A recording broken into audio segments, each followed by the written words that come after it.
Welcome to the Indie Film Hustle Podcast, episode number 138. I believe that filmmaking is everything. It is a game you should play with all your cards and all your dice and whatever else you've got. So every time I make a movie, I give it everything I have. I think everyone should, and I think everyone should do everything they do that way. Francis Ford Coppola. Broadcasting from the back alley in Hollywood, it's the Indie Film Hustle Podcast, where we show you how to survive and thrive as an indie filmmaker in the jungles of the film biz. And here's your host, Alex Ferrari. Welcome to this special Sundance edition of the Indie Film Hustle Podcast. I am your humble host, Alex Ferrari. Today's show is sponsored by Distribber. If you guys are trying to get your movies or feature films or even shorts onto Netflix, Hulu, Google Play, iTunes, Fandango, or any of the major streaming services, Distribber finally lets you in without having to go through a traditional distributor. And you keep 100% of all the revenues and your rights. So if you want more information, head over to indiefilmhustle.com/sellmyfilm. That's indiefilmhustle.com/sellmyfilm. The show is also sponsored by Hollywood Camera Work. If you guys are interested in learning how to direct actors and become a actor's director, Hollywood Camera Work has developed an amazing master course called Directing Actors. And it is almost 30 hours. And I've taken this course, and it is by far the most comprehensive directing actors course I have ever seen. So if you want to get access to this course, head over to hollywoodcamerawork.com and use the coupon code HUSTLE to get 30% off. That's hollywoodcamerawork.com and use the coupon code HUSTLE. So guys, we are at the end of the special Sundance series. I'm exhausted. I don't know if you guys are exhausted listening to all of these, but I know there was a lot of great content, and you guys have been emailing me, messaging me, leaving comments on the show notes that you really enjoyed this, and I will do my darndest to do it again next year, hopefully with a movie in the festival. But I want to let you guys know that I'm going to be directing Jilly Michelle Million, Meg herself, in her first stand-up comedy special. We're going to be shooting it over at the Improv on February 9th. If you guys are interested in going to the show, if you are in LA, you can get free comp tickets. Seats are limited. It is a small venue. We're doing a kind of really intimate little piece. So if you want to get involved, if you want to go and check out a free show, we got shows at 7:30 and at 9:30 on Thursday, February 9th. Just RSVP at this email, jillyonline@att.net. That's jillyonline@att.net. I hope to see you guys there. Now, this is, since it's going to be our last of the Sundance edition episodes, though there might be a couple little guys I toss around maybe as little bonus episodes moving forward, but this is the last official one for the Sundance series.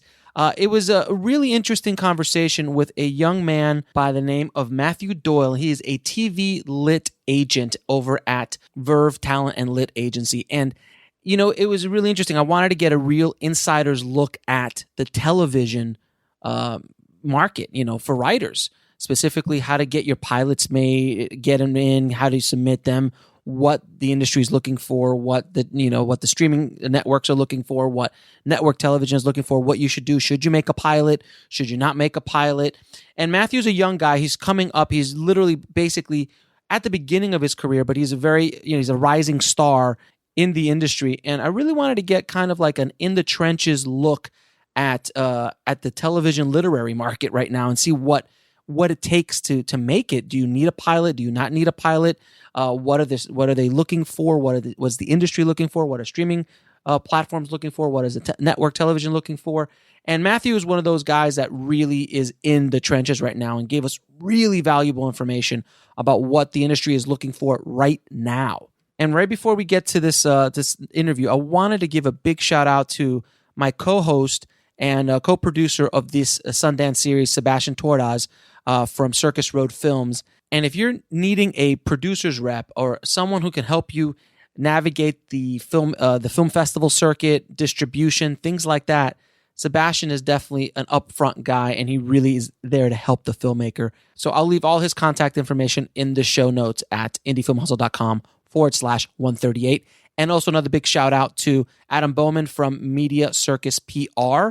Adam was that beautiful place that you see on our YouTube channel. That is Adam's place, and he also handled all the audio for these productions. So, Adam, thank you so much. If you guys are looking for a publicist for your film and want to get a little bit more recognition, want to get interviews, want to get a little bit of hype going around your movie, these guys work specifically and exclusively with independent filmmakers, so they definitely understand us. So I'll leave their information in the show notes as well. So without any further ado, here is our conversation with Matthew Doyle. Hi, I'm Alex Ferrari. And I'm Sebastian Twardos, and we are here with Matthew Doyle, who is an agent at Verve. Thank you, Matthew, for doing this. It's my pleasure to be here. Now, I heard through the trades that you just had a really great promotion. Can you tell us a little bit about that? Yeah. So the way it works at Verve and pretty much any agency is they don't tell you when you're going to get promoted. Right. Which is torture. It is torturous. Because it's like being on death row. Like, you don't know if you're going to, but in a positive way. Yeah, it's brutal, and you're stewing. And myself, I felt in my mind that I deserved to get promoted, which has nothing to do with whether you will get promoted. Kind of like life in the film business. Yeah. So it's not fair at all. But I was hoping to, and we had the holiday party for the company. And if there was one last chance to get promoted, it would have been at the holiday party. And I knew this. Mm-hmm. They had this video that they showed of all the agents' parents sort of talking about how when they knew their child was going to be an agent. Okay. They did that. They know you were going to be an agent. That's an awesome. We knew Matthew would be an agent as soon as he was born. They showed all the agents' parents, and they're really old, and it's great. Yeah. And then the video ends, and then it starts up again, and my parents are on the screen, and you were at the end. Like they tortured you all the way to like after the credits. I actually was it by that point. So other people got promoted before you. You were the last. No, I was the only one promoted to agent. Okay. So the thing was happening, and I was watching it, and it was poignant, whatever. And then my parents come up, and they start talking about my childhood, and it's really kind of weird and awkward, I thought. And it was emotional, and then they said that, Matt, you're an agent. So it's something that the partners had spoken to them about weeks beforehand, and they kept it quiet for me. Yeah, and kept it quiet. Wow. And they agented them. They agented my parents because my parents did a video, and then they called them back, and they were like, "This is great. We love it. Perfect. We need to do is maybe like make it a little bit shorter, right?" That's great notes. Yeah. So they gave really good notes, and my parents were like, "Wow, they're the nicest individuals," and it's like you were being agented. Yeah. It's kind of how it works. So explain what being agented is again. It's just basically notes and like that whole convincing someone to do something without them realizing that they're being convinced to do it or offending them. And that's an art. Yeah. It is. It doesn't have to be a bad thing. Okay. Very cool. Okay, so what kind of agent are you now? I'm a literary agent for television. I represent writers and directors in the television business. Excellent. Now, when I mean, we talk a lot about indie filmmakers, and I know there's a lot of indie filmmakers now that are trying to go into television, trying to do series. And do you think it's smart to do a kind of spec episode of a show, like as a proof of concept or something like that, or is it better to just create a Bible? Or what would be the process? What would you suggest? Well, yeah, actually, if you have the finances to create a spec episode of the show, I think that is really smart. Okay. There are several examples of that have worked out. An example would be the first example would be a show that's aired on TBS, Search Party. Okay. The way that happened is now the talent involved was more substantial than probably where most people are starting out. Sure. But the way that happened is they made that for on spec a short pilot for like maybe $10,000, and they used that as a proof of concept for a series. Okay. And then it was off of that, they were able to take it to TBS and say, this is how it's supposed to look. This is the style of it. And that gave the executives a better understanding of. Boy, I want to drill down this. Is this people who have already succeeded in the business? I'm not sure. I'm trying to remember who the writer, director, or the creator was. There were people who were already established enough, but the point is, and if they hadn't done that, it would have been bought. We'll be right back after a word from our sponsor.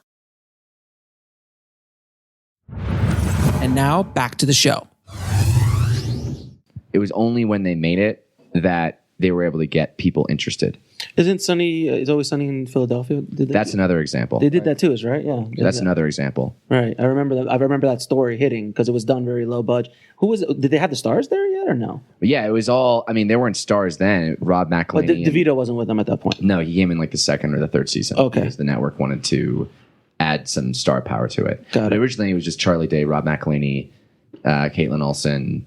Right. So they weren't stars yet. No, not at all. They made it. Cheap too. Proof of concept. And it was really, they were lucky because they brought it to FX right at a time when they were open and willing to engage in something like that. It would be surprising if a place like HBO, for example, were to purchase something like that. But TBS, when it purchased The Search Party, and I'm outside, I had nothing to do with that. This is just through what you hear through the grapevine and the stories you remember. But they are in the process of trying to rebrand themselves. So when the fact that TBS is trying to rebrand themselves makes it perfect for them to take a risk on something like Search Party and be like, okay, we see you're trying to do something different and we want something different, so we'll purchase But then here's the real question. Are you actually watching produced spec pilots? I would 100% watch produced spec pilot. I would probably watch a produced spec pilot before you read one. Before I would be more excited to watch it. Yeah. Because that they're putting their money where their mouth is. And they're rolling the dice. Yeah, it's indicating their ability to execute their vision. And if they can't do it, then it'll be apparent from. But that's the question that I worry about. Like sometimes you might be better on the page than if you actually produced it, if you didn't have the resources that somebody like you might be used to seeing. Yeah, you're right. It depends on who's doing it. If you're a writer director and you have that ability, then I mean the fact is, if you want to be a talent, you should be self-aware enough to know how to realize it. Whether you need to bring in a director or whether you need to bring in a talent and not acting it yourself. So if you can't execute it on your own, then that's just a learning experience. Now, as a package, like let's say I go out and shoot a spec pilot. Yeah. What else should they have? A Bible? Should they have a series, the first season written? What else should they bring? As a general rule, having the most you possibly can. Well, the way it used to be is in broadcast television. It's a pitch-driven business. You would go in and you would talk about an idea, and it would be 30 to 40 minutes, even an hour. Like Bloodline, which sold to Netflix, was like a 2-hour pitch when that sold, and it was epic and it was detailed.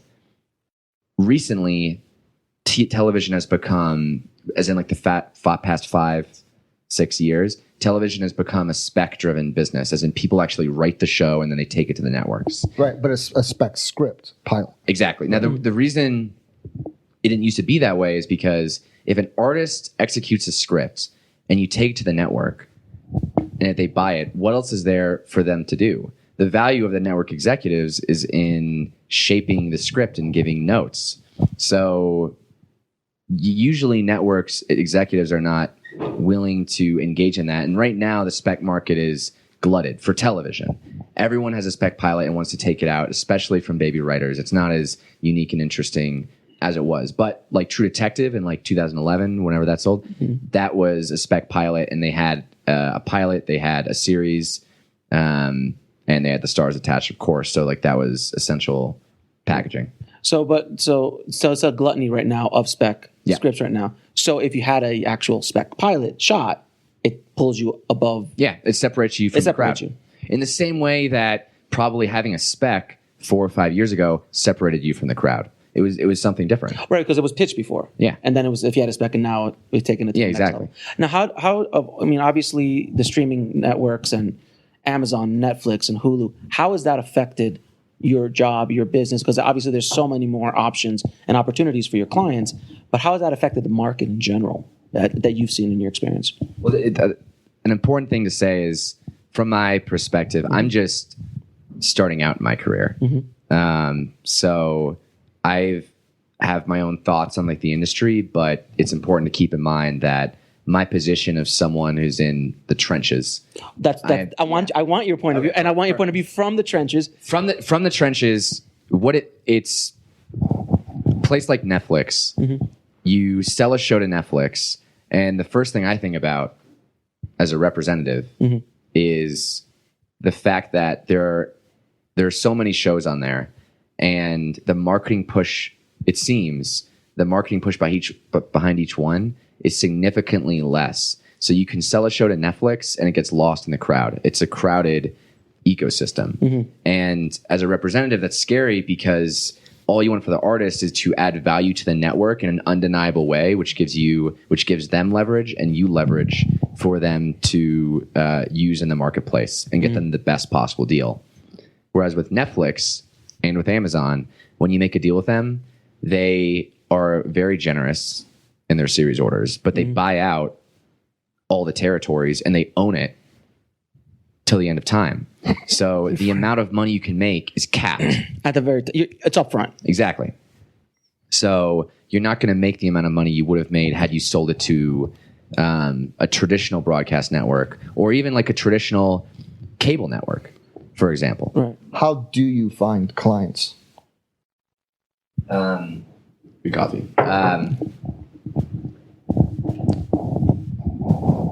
Being in the trenches, being in it as much as I can. Okay. Which means what? Here's what it means. You work like mad. So where do you find people that you want to represent? Okay, here's an example. All I can do is go through the examples of the people who are actually my clients. Okay? Sure. Yeah. So I represent a writing team, Tanner Bean, Katie Mathewson, they're staff writers on Pitch, mm-hmm. right, which aired on Fox. Mm-hmm. So I used to work at WME, which is a larger agency. WME represents Dan Fogelman, mm-hmm. Who's a big name showrunner guy. He had reached out to WME and made them aware of his assistant, young Tanner, saying, this guy's great. You should check him out. I saw, and then the email was forwarded to the department. And my goal is to read everything, just read as much as I can. So I read it, and no one else did. And I know no one else did because no one else reached out to him. And I read this thing, and I was like, this is really good. And I met with him. I just reached out to him cold, and I liked his personality. He had great relationships. He understood the business. He had a writing partner. And that's how I got involved with him. So you think it helps to work in the business a little bit before? Without question. Yeah. Without question. There, you do need to sort of. It helps to understand how it all works. Now that was one example. Another example is there's a client who Verve represents named Arkasha Stevenson, who has a film at the festival. Mm-hmm. And she was a graduate of AFI. And as an agency, we became aware of her through screenings of that. And if you're, as a representative, you want to have your finger on the pulse of everything. And the way to do that is to go out as much as you can to industry events, to screenings, to watch anything and everything there is and establish it. So does that mean you're going to like USC First Look or the NYU screenings? Yeah, absolutely. Yeah, 100%. Does it mean you go to a lot of film festivals, not just Sundance, because this is the obvious one. We're at Sundance, by the way. Yeah, yeah, right. We never actually said that. Does that mean you go to other film festivals, to smaller ones? I mean, are you actually doing that? That would be, that's the ideal. But and also being intelligent about it. And you can't do everything, but you try and do as much as you can. And eventually, just if you're a pinball in a machine, you're bouncing around, you're going to hit things. And it's a great analogy. It's not that great analogy. It's a really good analogy. It's a good analogy. If you're engaging, then you're going to establish relationships with people, and you're going to understand what their ambitions are.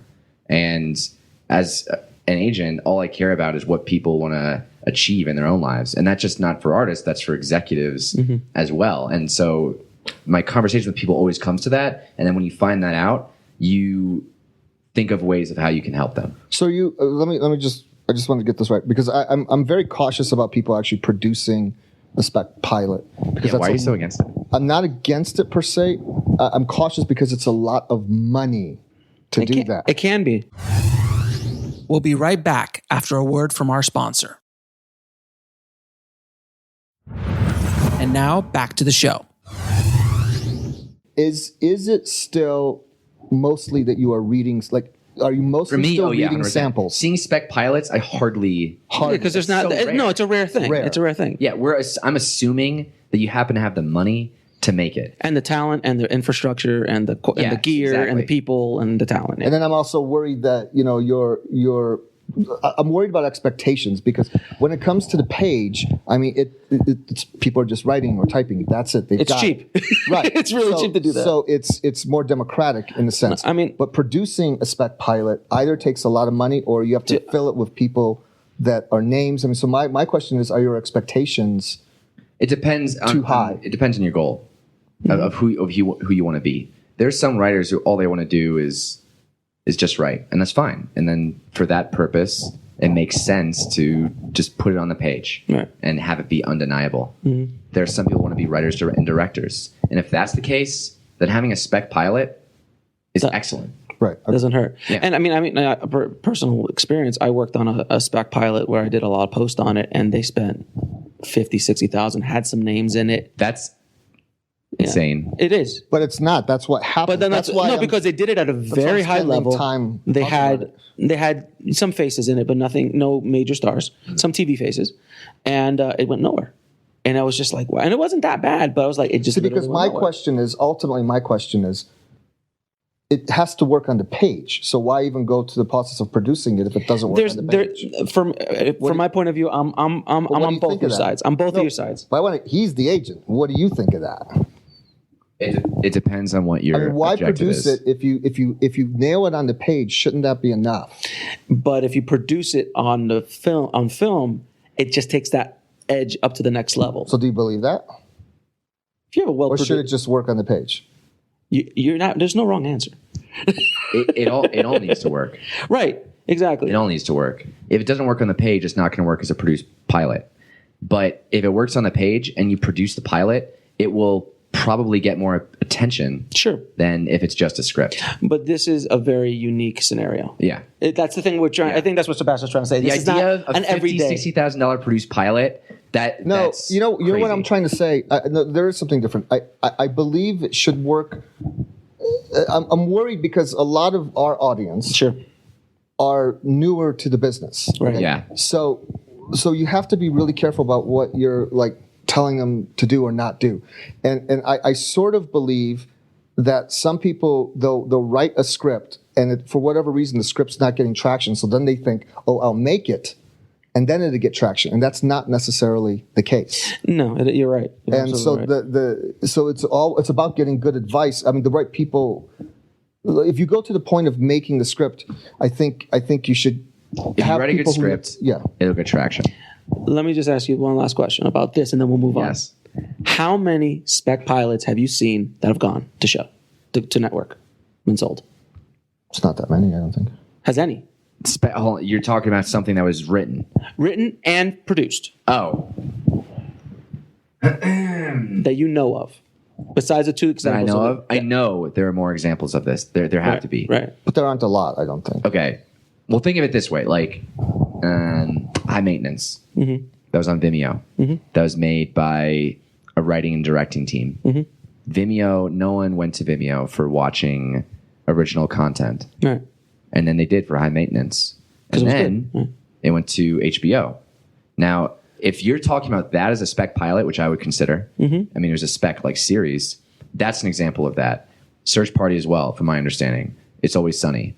And that's where my knowledge of it ends. Because I don't think there are that many. There will be more. The future, I think there will be more. It's not something that happens often yet, I don't think. Now, have you ever seen... of course not. It's not the norm now, but if your goal is to stand out, it will make you stand out by doing that. That's all. Have you heard of any feature films that were later turned into a TV series off of an indie film? Hey, this is a great concept. We love the indie film.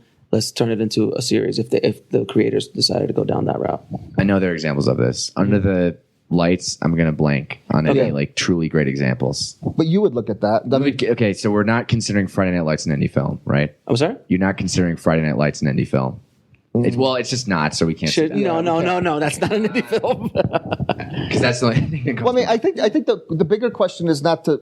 I don't like putting on the spot for specific examples, but the question is, would you be open to watching indie films that you do something with it? Without question, sure. Like I mentioned earlier, a client, Arkasha Stevenson, of Verve. She's a filmmaker through and through. Yeah, she has a voice, and as a graduate of AFI, her goal is to make feature films. What she's made are short films. Those short films, we've gotten her traction in television. We sold an original idea that she had simply because we were able to send the short film saying, this is who she is, this is her voice, and people want to meet with her because of that. So if there's a voice there, then on the television side, I can figure it out. I know I can. And from my position, I'm a street urchin. So, but I know I can figure it out. If it's undeniable voice, and I don't care whether it's a drawing or a play or a short film or a feature-length film, I don't care. Can I ask a little bit about like actually selling a script? Like what kind of money is involved in that? Is it usually scale or is it more? I mean, like for it depends on the leverage you have. It depends on the leverage you have in the What do you mean by just the leverage? You personally, you represent your representation? If you just take it to one buyer and they're a young writer and no other place wants to buy it, then you're in no position to demand high-level fees. Right. Okay. So you're going to be getting scale, something of that nature. But each situation, it's fluid and it's different. And right now we're at a time where there's so many different buyers that what each is offering is really different. Like the fact that baby writers can sell a series to Netflix, and it's ordered a series off of that. That's crazy, but it's happening. And they've got the pockets to do it. And Apple might jump into the game now too. They are in the game. Oh, really? They are in the game. They have upcoming series. Yeah. Oh, Jesus. It's insane. That'll be great. It's been announced. There's a series with Dr. Dre. Verve he did. Yeah. You heard about that. We're all over it. But yeah, Apple is in the game. And that's gonna be a heck of a shock in the marketplace. I have no idea. And I have a question. Of all these series that are getting made, like we're over 400 now, I guess. It's like 416. How many of those series a year? Yeah. Currently, there are 416, 426 series. Yes. And John Landgraf, the mayor of television, that's what he said. Yes. Right. Yeah, exactly. The mayor of television. That's very funny. Okay. John Landgraf is the president of FX. Yeah. Yeah. Okay. And he actually, I would recommend Googling John Landgraf because he talks a lot about like having too many series actually, and that it might be tapering off. But here's my question. Yeah. Of all these series, so 400 plus series, how many of those are by baby writers, new writers? How many of those are really by people who already have established themselves in TV? Do you know, just in general? Vast majority are from people who have already established themselves in television. And the fact is, if you're a young writer and you write a series, it is not the case that you're going to be the sole person in control of the series. Because when you sell it to a network, any network, you have to add other elements to it. You need to add producers, showrunners, directors. Yeah, sure. You need someone in control who knows what they're doing. Now, there are examples like Mr. Robot, by Sam Esmail. So he was a feature guy. He wrote a script that got on the blacklist in maybe like 2009. An incredibly talented writer. He's not. It's not appropriate to call him baby, but he's someone who is not thoroughly broken in television. But when he wrote Mr. Robot, it was just an undeniable script. The first season, he was effectively. I don't actually know whether he was the showrunner exactly. I would bet he is, just because his voice is so clear. But he was surrounded by several things. The director of it was, I think it was Niels Ardenoplev, but someone who is extraordinarily accomplished. He had anonymous content, probably the best television and feature production company there is out there behind him. He was surrounded by people who could help him execute his vision. In the second season, I think this is the case. He wrote and directed. He directed every episode. Oh, did he? Yeah. Okay. It's auteur television. Wow. Same now, and if you look at the Girlfriend Experience on Starz, same example. Now so Lodge Kerrigan and Amy Seimetz, that was all shepherded by Steven Soderbergh. Mm-hmm.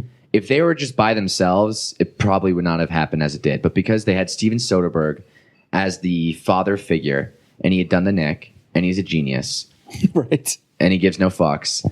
So he, from what I understand, he brought it to Chris Albrecht and said, "This is a series we want to do. These guys are really talented.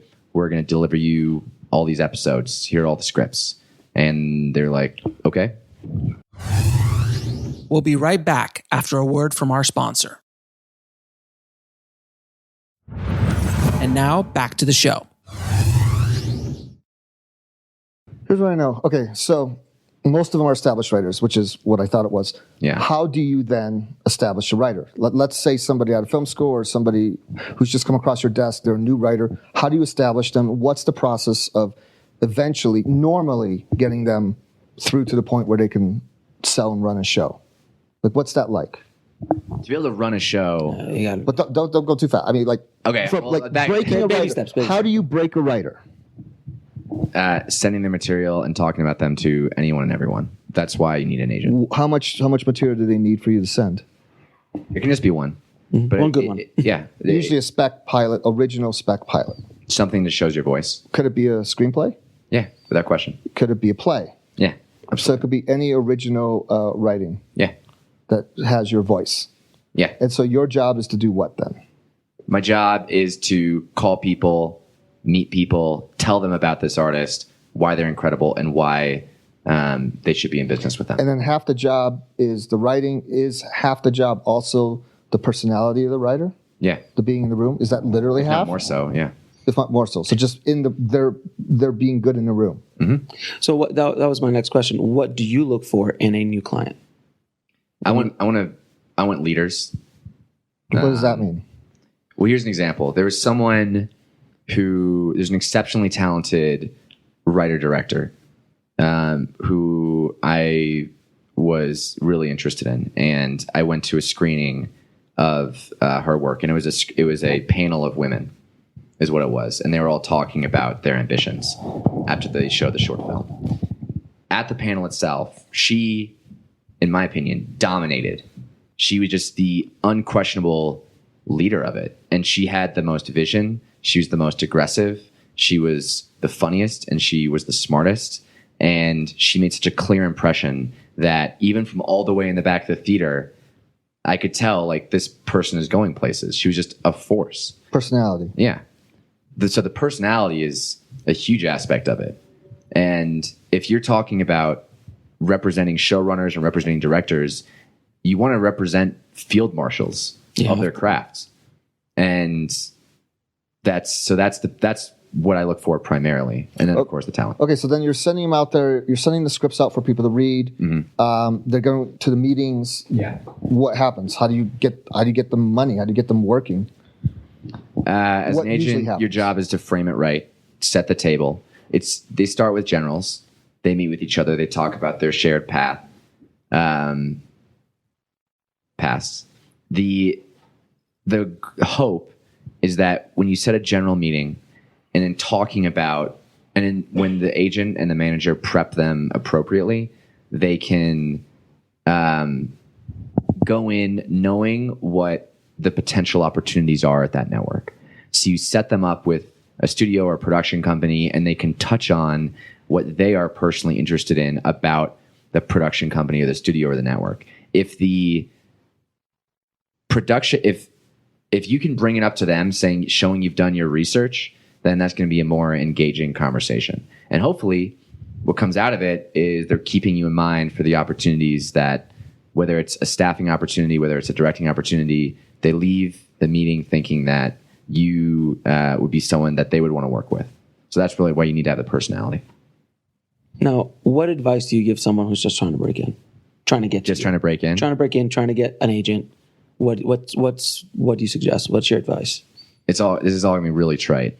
I'm trying to think of something Work hard to say. Be yourself. No. Have your original voice. Yeah, having an original voice, but people can think they have original voice and they don't. Right. So that really doesn't really do much. This is so trite. I'm sorry. Just work crazy hard. If you're obsessed, then that's the most important thing. But then again, people can think they're obsessed and they're not. They can think they're working hard and they're not. So you have to have a realistic perspective on where you stand and how you compare, and have such an appetite, and in a way be so insecure about your position. And if you are, it's because you realize about where you stand and the potential that you have and how far that gap is. And that's what gives you the drive to put in the work and put in the time and reach that potential. Hustle. Can we ask? I guess being self-aware. In a word, being self-aware. Sure. Can we go to origin story? Yeah, sure. Are we okay? How did you? I want to get your origin story. Yeah. This interview started backward. Wow. we did it on purpose, actually. Okay. Yeah. Well, we're kind of playing around a little bit to see what works. Sometimes people like origin story first. Sometimes they like something like that pops first. I have a question. You just play around. Aren't you having Elijah Wood in this program? Yes. Are you going to do an origin story for Elijah Wood? No. Okay. That's because everybody knows his origin story. No, I mean, you have to tailor a little bit too. I mean, I thought the coolest thing for you was that, I mean, you just got promoted. I mean, it's That's why we started with end of 2016. Like, Merry Christmas. My promotion, I promise you, my promotion story is not that cool. They're I respect Verve for what they did and rah. But there are way cooler promotion stories. At WME, Hugh Jackman came up on the screen and promoted Patrick Weitzel's assistant to agent. Nice. Yeah, stuff like that. Like, that is cool. Mike and Elizabeth Doyle stumbling through lines. That's not that. After notes. Yeah, after notes. After notes. Yeah, revealing. Well, you also got into Variety. You got into, what's it called? Was it the Next Gen, or what was it? Oh yeah, it was Variety New Leaders. New Leaders. Yeah, there's that word again. Leaders. So, all right, so how did to tease you a little bit. So when you got in, but wait, we got to get his origin story. The origin. But where are you from? Literally, where are you from? Where'd you go to school? When did you know Virginia. you wanted to do this? I'm from Virginia. I grew up in Arlington, Virginia, 5 minutes from DC. Probably the most important thing about my background is that, or the most defining thing about it, was the fact that I was a twin. I really wanted to be different than him. So from a young age, I gravitated towards a career, because if I knew if I could be really specific about that, then no one would have that on me. Entertainment was what I focused on initially, and from a pretty young age, it was being an agent. I didn't know what it meant. Really? So you were, when you were young, you were like, I want to be an agent. Yeah. Wow. But you don't understand. How old were you when you knew that, and why? 14. Did you have a picture of Harry Gold on your wall? No. What did you see that made you want to be an agent? That's kind of... It was an article about Richard Lovett, Brian Lord, Kevin Avane, David O'Connor. CAA. Yeah. There was an LA Times article after they assumed the mantle at CAA. And that article, and it sort of profiled them all like they were Backstreet Boys. And then there was an article about Richard Lovett, and reading about his personality, it happened at just the right time, where I was trying to my problems were nothing in the scheme of things. But at the time, emotionally, I was like, who am I as a person? That just happens when you're getting older. And how can I be special? And how am I different? And I really responded to reading about his personality and the ethos he seemed to embody. And so I was like, okay, I think I can do that. So for those people out there, read Powerhouse, which is the whole CA story, and then read The Agency, which is also really good if you're interested in this world. There are a lot of great books. Read The Mailroom. The Mailroom. Read this is not about. Read Keys to the Kingdom by Kim Masters. Yeah. I love Keys to the Kingdom. Yeah, that's great. It's not talked about as much. Yeah, I mean that's if you want to talk about like Mike Eisner and Mike Ovitz. And Jeff that book it's goes into the details about three personalities, Jeffrey Katzenberg, Mike Eisner, Michael Ovitz, right. and how their relationships intertwined and interlocked and how they affected each other. And it's fascinating. And also why the business is the way it is, because there was a specific incident that, well, what happened since we're here in the wintertime, Frank G. Wells, who was a very important person in the business, he was like the number 2 really at. We'll be right back after a word from our sponsor. And now back to the show. Disney died when he was like a ultimate skier. Like he would jump out of helicopters, and there was a helicopter accident. Yeah. So he died. But when he died, that set off a chain of events that like really changed the whole structure of the business, which led to the founding of DreamWorks. Led to the founding of DreamWorks, led to the change of CAA into 2.0. But anyway, we digress. It's a good story. The other one book when I was in Florida and had no interactions with Hollywood, I read Ovitz. The book Ovitz. Oh, yeah. And that was just like, my mind was blown. I was like, the whole story of how he did it and what he did. I wouldn't call that journalism, though. No, it's just a book. That was carefully manufactured. Propaganda. Yeah. But it was fascinating read. Sure. For someone who had never been in the business at that point. That's true. Well, anyway, so you liked the Young Turks. I did. CAA. I do. They called them and still do. Okay. Yeah. And so then how'd you go about getting in? I went to college in Virginia. My parents told me you need to go in state. I graduated after Virginia has no connection to entertainment. And actually, it was on me for not doing my research and trying to figure it out. I know they have like some connections, like Tina Fey and Stan Winston. I graduated after my 3rd year, and I moved out here. Now, the summer after my 2nd year of college, I had interned in Los Angeles. Spent a very lonely summer interning at 2 production companies. That's where I met you at your USC class, and try to get a sense of agency stuff. And I tried to brand myself as the guy who wants to be an agent. And I sat down with Lars Theriot. Lars at ICM. Yeah. Did you keep up with Lars? 15 minutes late for the meeting. Oh, no. I know. No. I'm an idiot. I'm an idiot. So, but it worked out, apparently. We got to get Lars on this show. Who knows what my path could have been? But I sat down with agents, and I was so unpolished, even more so than I am now. And I was just like, I want to be an agent. This is the person I want to be. And it was kind of ridiculous. And then I came back after I was an unpaid intern after I graduated from school at De Bonaventura Pictures. Lorenzo De Bonaventura, who produced the Transformers. What else? Legendary producer. Big deal. So, he's a legendary producer. Former president of Warner Brothers. But I was an unpaid intern at his production company, where no one made eye contact with me. Just because that was the nature of who I was. I even laugh at this. Is so no, it's fun. Sad. It's sad, but I completely Well, I think I made people uncomfortable because. Well, were you like snooping through their cars or something? As a guy, and I think I was just sloppy, and I was super aggressive, and I was just all over. You had no finesse, no. And further, I wasn't getting paid, so they probably felt sorry for me. I was being taken advantage of. It's a combination. You were being taken advantage of. Technically, they shouldn't have been doing it. That's not legal anymore. Actually, not anymore. But anyway, no comment. I mean, it's super but did you learn something? On we go. It was essential. If I hadn't done that, here's what happened with that. I developed relationships, and I got a better understanding of how the industry worked. But the most important thing was the relationship I developed with an assistant there. The assistant, I'm going to give her a shout, Sarah Ullman, who was so hard on me. But even for all that, she was essential in me getting my job at the first agency I worked at, WME. She submitted me to a guy who was Ari Emanuel's assistant. And Ari Emanuel is dyslexic. His assistants at times have the prerogative to send emails on his behalf. To make a long story short, she sent his assistant my resume. He sent my resume to HR from Ari. And so that's why I was hired.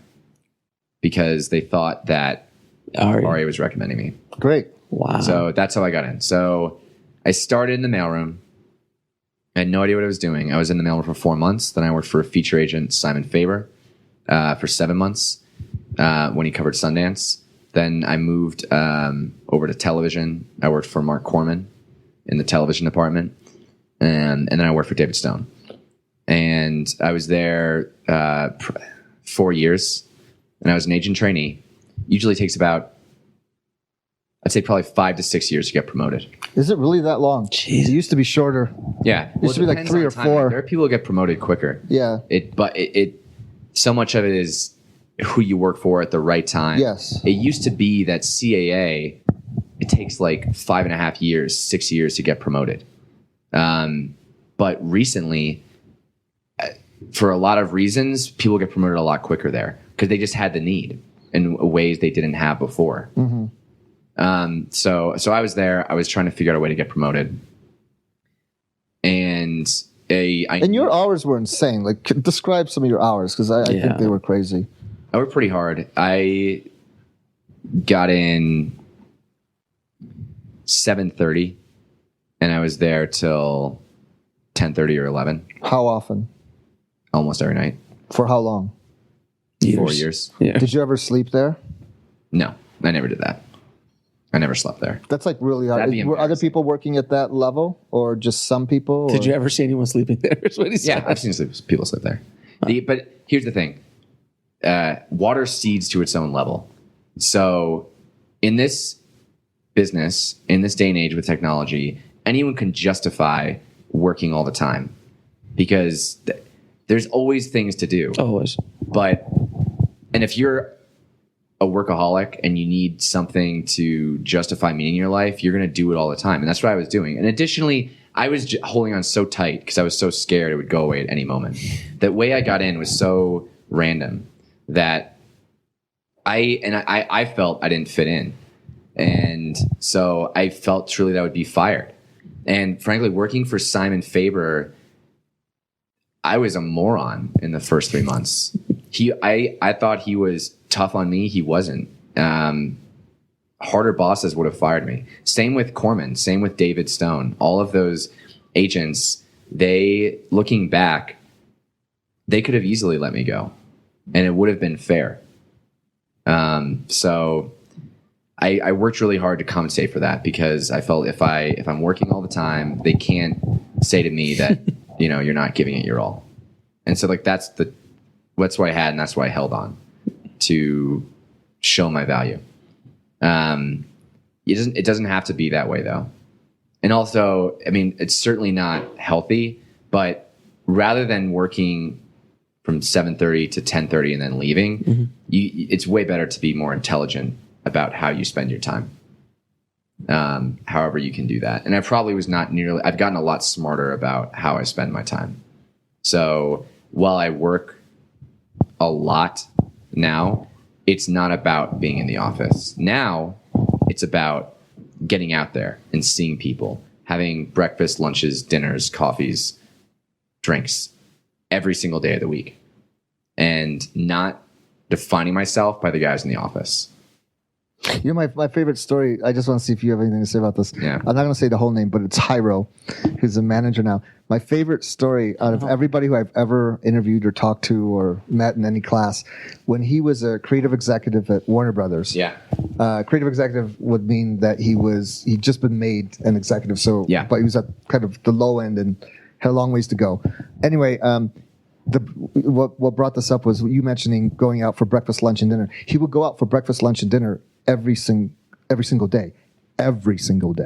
And he said to us that he had not set foot in a grocery store in over a year because every day of the week he did breakfast, lunch, and dinner with somebody, and it was all paid for by Warner Brothers. Sure. Well, What do you think of that? I respect the hustle. I respect the hustle. Yeah. It's great. He's done well. I want to also ask you, what made you want to be a literary agent and also a literary agent in television as opposed to Well, I came out here for features. Right. I knew it was a gradual process of discovering what it meant. When I first was telling myself I wanted to be an agent, I didn't know that I was divided into different departments. I just saw Richard Lovett represents Will Smith and he represents Steven Spielberg. Okay, cool. I started in the feature department because I'm really passionate about film and directors of it. It was just clear when I moved over to television that that's where the momentum in the industry was, as far as financial promise and also artistic promise. So we'll be right back after a word from our sponsor. And now back to the show. And also, secondly, all I cared about for being an agent was understanding the different arenas so I could advise accordingly. If you look at an agent like Ari Emanuel, his brilliance as an agent and his brilliance in running an agency is understanding all these different businesses and how they work. He started in television lit. And then Endeavor was founded. He starts representing Mark Wahlberg. He starts representing his former roommate, Pete Berg, who was an aspiring actor, turned him into a director. And I mean, for Mark Wahlberg, for example, he takes this actor and then he builds a business producing television, producing unscripted shows, movies, and it's incredible. That's the value of being an agent, knowing how to grow and build someone, not just in one field, but multiple fields. So that was the additional benefit of that. I love film, and I want to continue to stay involved in that. My relationships in it are not what they are in television, but well, actually, I wanted to just ask real quick. Agencies are separated, like an agency like WME or CAA or UTA, ICM. They have different divisions, departments. Yeah. Can you tell us, break it down? Sure. So it's motion picture literary, representing writers and directors for film. Television lit, representing writers and directors for television. Unscripted, representing reality stars and production companies for reality television, and talent. And motion picture talent and then TV talent. It depends. At WME, they had agents who focused on television talent, but it wasn't clear departments. They jump back and forth sometimes with the blur the image. Yeah. Yeah. I mean, and now especially with the more and more. Yeah. I mean, frankly, in my mind, not that anyone cares what I think, but it's all becoming the same. If you're a feature agent and you're at Sundance, and just last year, for example, Netflix and Amazon are making the most purchases. Okay, and a year before that, or 2 years before that, later, people were just wrapping their heads around the idea of them as television distributors. It's like, well, they're not even television; they're a streaming platform, and they're streaming long form content and short form content. Yeah, it's all mixing. Yeah. And this year, Sundance is the first year that they have episodic television as part of the festival. Yes, where my client Arkasha Stevenson's film Vessels is showing, and she's very talented. Yeah, Very cool. And they're also starting. I think they're going to do web series relatively soon. Yeah, that makes sense. Which, because the lines are blurring totally. Well, we were talking last night when we went out to dinner. We're walking Main Street and we see YouTube. Yeah, and we're just like, man, things have changed. 8 years ago when I came, it was like YouTube. What's the what? Yeah, it's crazy. It's insane. You have any other questions? No, I think I'm all right. Thank you, sir, so much. Thank you so much. Did you have fun? I did. Going the interview, I did have fun. Awesome. Yeah. I love Elijah Wood. I'm happy to be featured in the series. Oh my God. Featured. We all did, which is why we're interviewing him, but it's so I'm aware of as well. But really just a fan of. I'll ask you one more question. Okay. Yeah. Name 3 of your favorite films of all time. Okay. This shouldn't be this hard, Matthew. Come on. It's hard. Indiana Jones. It's hard. A lot of people it's hard for a lot of people. This is not a hard question. No. I know, but I wanted. It needs to be impressive. No. Don't try to. Don't just what you like. It could be something as silly as. Look, E.T. Number 1. E.T. Then Star Wars. Done. Yeah, you're good. Yeah. I could go Toy Story, Forrest Gump. I get it. Let's go. Indiana Jones and the Temple of Doom. Awesome. Really? Yeah. More than Raiders? Yeah, more than Raiders. What do you think? Don't judge, sir. Don't Probably judge. likes Phantom Menace. Don't judge, sir. Please. But if you do like Phantom Menace, you can leave. No, I'm joking. Go on. Okay. Go ahead. To the Temple of Doom. Yes. Okay. Raiders of the Lost Ark. Okay. Number 2. Wait. Sorry. No, that's so wrong. Aliens is number 2. Okay. Wait, Aliens more than Alien. Oh, yeah. I could see that. Oh, yeah. I could absolutely see that. This is a generational thing. It is. Clearly. It is. No, absolutely. And He's so young. Whiplash. Oh, I love Whiplash. Nice. Yeah. Nice. Of course, Whiplash. And then, frankly, any movie with Elijah Wood. I would say. Absolutely. Yeah. Absolutely. Thank you, my friend. Keep that part in. All right. Thank you so much. Appreciate it, brother. Well, I hope you guys liked this Sundance series. Matt was great. I loved having him on the show, and again, it gave me personal insight on what the television market is looking for as far as writers are concerned, and pilots and shows. So I hope you guys learned a lot and picked up a few knowledge bombs that was dropped by Matthew. Thanks again, Matthew, for being on the show. We really, really appreciate it. And again, I hope you guys like this series, man. I'm going to try to do more of these kind of things as the opportunities present themselves. Sundance is obviously a very unique experience and a unique time of year. So I would love to do this from Cannes. So if anybody out there wants to sponsor us to go out to the Cannes Film Festival to do the same thing, we are open. But or Toronto or Tribeca or South by Southwest, open to all of them. But right now, that was Sundance is all we have at the moment. But we're hopefully going to be doing more of these in the future. So I'm glad you guys really liked it. And next week, we will go back to our normal 2 episode, possibly 3, but more likely 2 episodes a week schedule. So I hope you enjoyed it because I'm exhausted. Now, I do have a couple of little surprises left from Sundance coming up, which you can hopefully check out on our YouTube page when I have a little bit of more time to get to them. But of course, you could always just head over to indiefilmhustle.com/YouTube, and that'll take you right over to our YouTube page. If you guys haven't subscribed to our YouTube page, please do so. It really would mean a lot to me. And we update things there all the time. So if you missed the podcast, we always update them, upload them there. And then we're going to be adding new video content there.